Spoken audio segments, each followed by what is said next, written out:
Hi friends, welcome to Kavyanayana cooking channel. ನಾನು ಸುಷ್ಮಾ. ಬನ್ನಿ, ಇವತ್ತು ಮಕ್ಕಳ ಲಂಚ್ ಬಾಕ್ಸ್ಗೆ ಹೆಲ್ದಿಯಾಗಿರೋ ಬ್ರೇಕ್ಫಾಸ್ಟ್ ರೆಸಿಪಿನ ತೋರಿಸ್ಕೊಡ್ತಾ ಇದ್ದೀನಿ.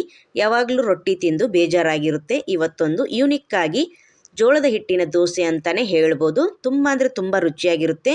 ಯಾವಾಗಲೂ ನೀವು ಅಕ್ಕಿ ಉದ್ದಿನಬೇಳೆ ನೆನೆಸಿ ಮಾಡಿರ್ತೀರಾ, ಇನ್ನು ಮುಂದೆ ಆ ದೋಸೆನೇ ಮಾಡೋಕ್ಕೆ ಹೋಗೋದಿಲ್ಲ. ಅಷ್ಟು ಸುಲಭವಾಗಿ ನಾನು ಈ ದೋಸೆನ ಮಾಡಿ ತೋರಿಸಿದ್ದೀನಿ. ಸಾಮಗ್ರಿ ಕೂಡ ಜಾಸ್ತಿ ಬೇಕಾಗಲ್ಲ ಫ್ರೆಂಡ್ಸ್. ತುಂಬ ಸುಲಭವಾದ ಬೆಳಗ್ಗಿನ ಬ್ರೇಕ್ಫಾಸ್ಟ್ ಹೇಗೆ ಮಾಡೋದು ಅಂತ ತೋರಿಸ್ಕೊಡ್ತೀನಿ. ಫಸ್ಟ್ ಟೈಮ್ ವಿಡಿಯೋ ನೋಡ್ತಾ ಇದ್ದರೆ ಸಬ್ಸ್ಕ್ರೈಬ್ ಮಾಡಿ, ಸಪೋರ್ಟ್ ಮಾಡಿ ಫ್ರೆಂಡ್. ನಿಮ್ಮ ಫ್ಯಾಮಿಲಿ ಫ್ರೆಂಡ್ಸಿಗೆಲ್ಲ ಶೇರ್ ಮಾಡಿ. ಹೇಗೆ ಮಾಡೋದು ಅಂತ ನೋಡೋಣ ಬನ್ನಿ ಫ್ರೆಂಡ್. ಒಂದು ಮಿಕ್ಸಿಂಗ್ ಬೌಲ್ನ ತಗೊಂಡಿದ್ದೀನಿ. 1/4 ಕಪ್ ಆಗುವಷ್ಟು ಉದ್ದಿನ ಕಾಳನ್ನು ಹಾಕೋತಾ ಇದ್ದೀನಿ. ಅದೇ ಕಪ್ ಅಳತೆಯಲ್ಲೇ 1/4 ಕಪ್ ಆಗುವಷ್ಟು ಅವಲಕ್ಕಿ ಕೂಡ ಸೇರಿಸ್ಕೊತಾ ಇದ್ದೀನಿ. ನೀವು ಇದಕ್ಕಿಂತ ಜಾಸ್ತಿ ಕೂಡ ಮಾಡ್ಕೋಬಹುದು. ನಾನೊಂದು 1/4 ಕಪ್ ಅಷ್ಟು ಮಾತ್ರ ತಗೊಂಡಿದ್ದೀನಿ. ಇವಾಗ ಇದನ್ನು ಒಂದು 2-3 ಬಾರಿ ನಾನು ತೊಳ್ಕೊಂಡು ಬರ್ತೀನಿ. ನೋಡಿ, ನೀಟಾಗಿ ತೊಳ್ಕೊಂಡು ಬಂದಿದ್ದೀನಿ. ಹಾಗೆ ಒಂದು ಟೀ ಚಮಚದಷ್ಟು ಮೆಂತ್ಯ ಕಾಳನ್ನ ಸೇರಿಸ್ಕೊತಾ ಇದ್ದೀನಿ. ಹಾಗೆ ಇಲ್ಲಿ ಮುಳುಗುವಷ್ಟು ನೀರನ್ನು ಸೇರಿಸ್ಕೊಳ್ಳೋಣ. ಒಂದು 3 ಗಂಟೆ ಇದನ್ನು ನೆನೆಯೋದಕ್ಕೆ ಬಿಡೋಣ. ಟೈಮ್ ಇದೆ ಅಂದರೆ ಒಂದು 4-5ರಿಂದ ಆದರೂ ನೀವು ನೆನೆ ಇಡಬಹುದು. ನಾನಿಲ್ಲಿ ಬರೀ ಒಂದು 3 ಗಂಟೆ ನೆನೆಸ್ಕೊತೀನಿ. 3 ಗಂಟೆ ಆದಮೇಲೆ ಇದನ್ನು ರುಬ್ಕೊಳ್ಳೋಣ. ಅವಲಕ್ಕಿ ಹಾಗೆ ಉದ್ದಿನ ಕಾಳನ್ನು ಹಾಗೆ ಮೆಂತ್ಯನ ನಾನು ಒಂದು 3 ಗಂಟೆ ನೆನೆಯೋದಕ್ಕೆ ಬಿಟ್ಟಿದ್ದೆ. ನೋಡಿ, ಚೆನ್ನಾಗಿ ನೆನೆದಿದೆ. ಇಷ್ಟು ನೆನೆದ್ರೆ ಸಾಕು. ಮೇಲ್ಗಡೆ ನೀರನ್ನೆಲ್ಲ ತೆಗೆದು ನಾನಿಲ್ಲಿ ಮಿಕ್ಸಿ ಜಾರಿಗೆ ಹಾಕ್ಕೊತೀನಿ. ಸ್ವಲ್ಪ ನೀರನ್ನು ಸೇರಿಸ್ಕೊಂಡು ಗಟ್ಟಿಯಾಗಿ ರುಬ್ಕೊಂಡು ಬರ್ತೀನಿ. ಜಾಸ್ತಿ ತೆಳ್ಳಗೆ ರುಬ್ಕೋಬಾರ್ದು. ನೋಡಿ, ಫೈನಾಗಿ ಪೇಸ್ಟ್ ಥರ ಮಾಡ್ಕೊಂಡಿದ್ದೀನಿ. ಜಾಸ್ತಿ ನೀರು ಹಾಕಿಲ್ಲ, ನಾನು ಗಟ್ಟಿಯಾಗಿಯೇ ರುಬ್ಕೊಂಡಿದ್ದೀನಿ.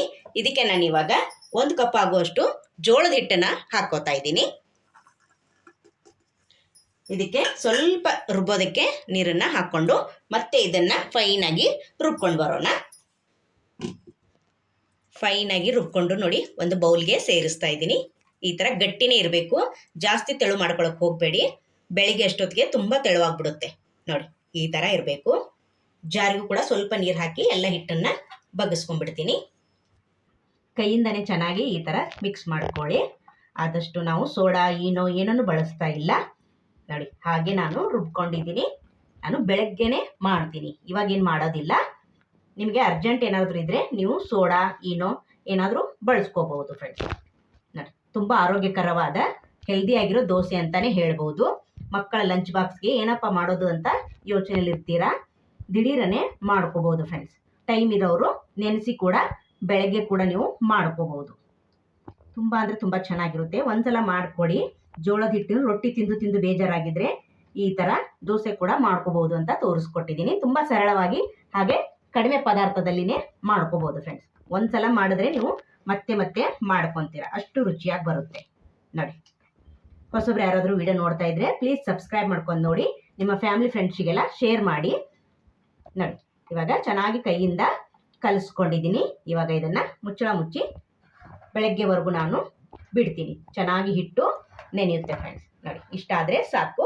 ಇವಾಗ ಇದನ್ನು ಮುಚ್ಚಿ ನಾನು ಬೆಳಗ್ಗೆವರೆಗೂ ಒಂದು 7ರಿಂದ 8 ಗಂಟೆ ಆದರೂ ಬಿಡಲೇಬೇಕು. ನಾನು ಬೆಳಗ್ಗೆ ಮಾಡೋಕ್ಕೆ ನಿಮಗೆ ತೋರಿಸ್ಕೊಡ್ತೀನಿ. ರಾತ್ರಿ ಇಡೀ ಹಿಟ್ಟನ್ನು ನೆನೆಯೋದಕ್ಕೆ ಬಿಟ್ಟಿದ್ದೆ.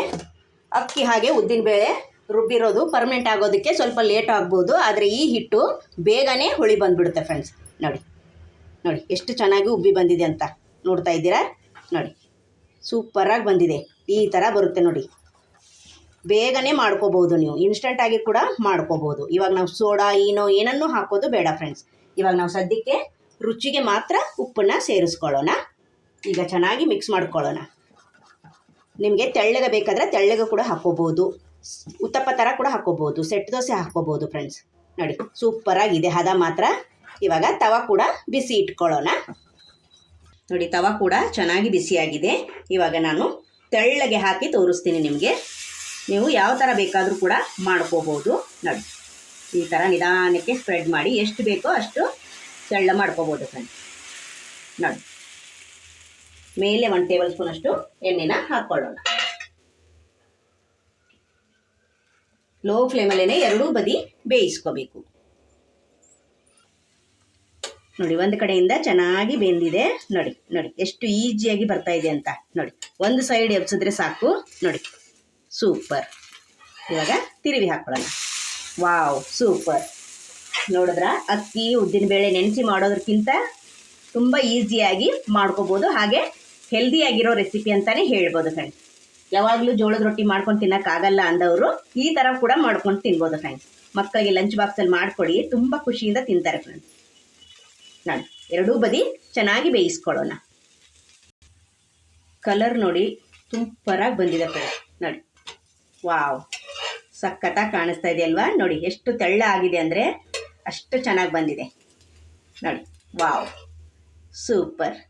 ನೋಡಿ ಇವಾಗ ಸ್ವಲ್ಪ ದಪ್ಪದಾಗಿ ಹಾಕ್ಕೊಳ್ಳೋಣ, ಅದು ಕೂಡ ಎದ್ದೇಳುತ್ತೆ ಫ್ರೆಂಡ್ಸ್. ನೋಡಿ ಸೆಟ್ ದೋಸೆ ಕೂಡ ಎದ್ದೇಳುತ್ತೆ. ನೋಡಿ ಈ ಥರ ಮೇಲೆ ನೀವು ಈರುಳ್ಳಿ, ಕೊತ್ತಂಬರಿ, ಕ್ಯಾರೆಟು ಈ ಥರ ಮಕ್ಕಳಿಗೆ ಇದ್ಮೇಲೆ ಉದುರಿಸ್ಬಿಟ್ಟು ಕೂಡ ನೀವು ಮಾಡ್ಕೋಬಹುದು. ತೆಳ್ಳಗೂ ಕೂಡ ಮಾಡ್ಕೊಳ್ಳಿ, ಇಲ್ಲ ಈ ಥರ ದಪ್ಪಗಾದರೂ ಮಾಡ್ಕೋಬಹುದು. ನೋಡಿ ಮತ್ತೆ ಸ್ವಲ್ಪ ಎಣ್ಣೆನ ಹಾಕಿ ಎರಡೂ ಬದಿ ಮತ್ತೆ ಬೇಯಿಸ್ಕೊಳ್ಳೋಣ. ನೋಡಿ ಇದು ಕೂಡ ಅಷ್ಟೇ. ನೋಡಿ ಸೂಪರ್. ಒಂದು ಕಡೆಯಿಂದ ನೋಡಿ ಈ ಥರ ಓಪನ್ ಮಾಡ್ಕೊಂಡು ಬನ್ನಿ. ನೋಡಿ ಸ್ವಲ್ಪ ಕೂಡ ತವಾಗೆ ಅಂಟೋದಿಲ್ಲ. ವಾವ್, ನೋಡಿ ಯಾವ ಮಸಾಲೆ ದೋಸೆಗಿಂತನೂ ಕಡಿಮೆ ಇಲ್ಲ ಫ್ರೆಂಡ್ಸ್. ಎಷ್ಟು ಕಲರ್ ಸೂಪರಾಗಿ ಬಂದಿದೆ. ನೀವು ಒಂದ್ಸಲ ಮಾಡಿದ್ರೆ ಇದೇ ತುಂಬ ಈಸಿ ಅಂತ ಇದನ್ನೇ ಮಾಡ್ಕೊತೀರಾ, ಹಾಗೆ ಟೇಸ್ಟು ಕೂಡ ತುಂಬ ಚೆನ್ನಾಗಿರುತ್ತೆ. ನೋಡಿ ಸೂಪರ್, ಸಖತ್ತಾಗಿ ಬಂದಿದೆ. ಯಾವ ಥರ ಬೇಕಾದರೂ ನೀವು ಮಾಡ್ಕೋಬೋದು ಫ್ರೆಂಡ್ಸ್. ಬನ್ನಿ ಇವಾಗ ಸರ್ವ್ ಮಾಡೋಣ. ಚಟ್ನಿ ಎಲ್ಲಾದರೂ ಮಾಡ್ಕೋಬೋದು, ಪಲ್ಯ, ಸಾಂಬಾರು ಸೂಪರಾಗಿರುತ್ತೆ ಫ್ರೆಂಡ್ಸ್. ನೀವು ಯಾವುದ್ರಲ್ಲಾದರೂ ಕೂಡ ತಿನ್ಬೋದು. ಸೆಟ್ ದೋಸೆ ಕೂಡ ಮಾಡಿ ತೋರಿಸಿದ್ದೀನಿ. ಹಾಗೆ ನೋಡಿ ಎಷ್ಟು ಸಾಫ್ಟಾಗಿ ಬಂದಿದೆ ಅಂತ ನೋಡ್ತಾ ಇದ್ದೀರಾ. ಸಂಜೆವರೆಗೂ ಹೀಗೆ ಇರುತ್ತೆ ಫ್ರೆಂಡ್ಸ್. ಜೋಳದ ಹಿಟ್ಟು ಹಾಕಿರೋದ್ರಿಂದ ಸಾಫ್ಟಾಗಿಯೇ ಇರುತ್ತೆ.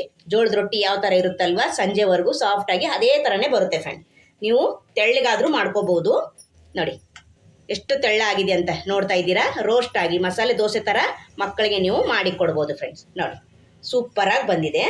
ಒಂದೊಂದು ದೋಸೆ ಕೂಡ ಅಷ್ಟೇ ಮುದ್ದಾಗಿ ಬಂದಿದೆ. ನೋಡಿ ಯಾವ ಥರ ಬೇಕೋ ಆ ಥರ ನೀವು ಮಾಡ್ಕೋಬೋದು ಫ್ರೆಂಡ್ಸ್. ನಿಮಗೆ ಇಷ್ಟ ಆಗಿದೆ ಅಂತ ಭಾವಿಸ್ತೀನಿ ಫ್ರೆಂಡ್ಸ್. ನಿಮಗೆ ಇಷ್ಟವಾಗಿದ್ದಲ್ಲಿ ಒಂದು ಸಲ ಟ್ರೈ ಮಾಡಿ ನನಗೆ ಕಮೆಂಟಲ್ಲಿ ತಿಳಿಸಿ. ನೋಡಿ ಎಷ್ಟು ಸಾಫ್ಟಾಗಿ ಬಂದಿದೆ, ಸಖತ್ತಾಗಿದೆ ಮಾತ್ರ. ನೋಡಿ ಸೂಪರ್. ಈ ವಿಡಿಯೋ ನಿಮಗೆ ಇಷ್ಟವಾಗಿದ್ದಲ್ಲಿ ಪ್ಲೀಸ್ ಲೈಕ್ ಮಾಡಿ, ಶೇರ್ ಮಾಡಿ, ಕಮೆಂಟ್ ಮಾಡಿ, ಸಬ್ಸ್ಕ್ರೈಬ್ ಮಾಡ್ಕೊಳ್ಳಿ. ನಮ್ಮ ವಿಡಿಯೋ ನೋಡಿದ್ದಕ್ಕಾಗಿ ನಿಮ್ಮೆಲ್ಲರಿಗೂ ಧನ್ಯವಾದಗಳು. Thank you for watching. ನಮಸ್ಕಾರ ಫ್ರೆಂಡ್.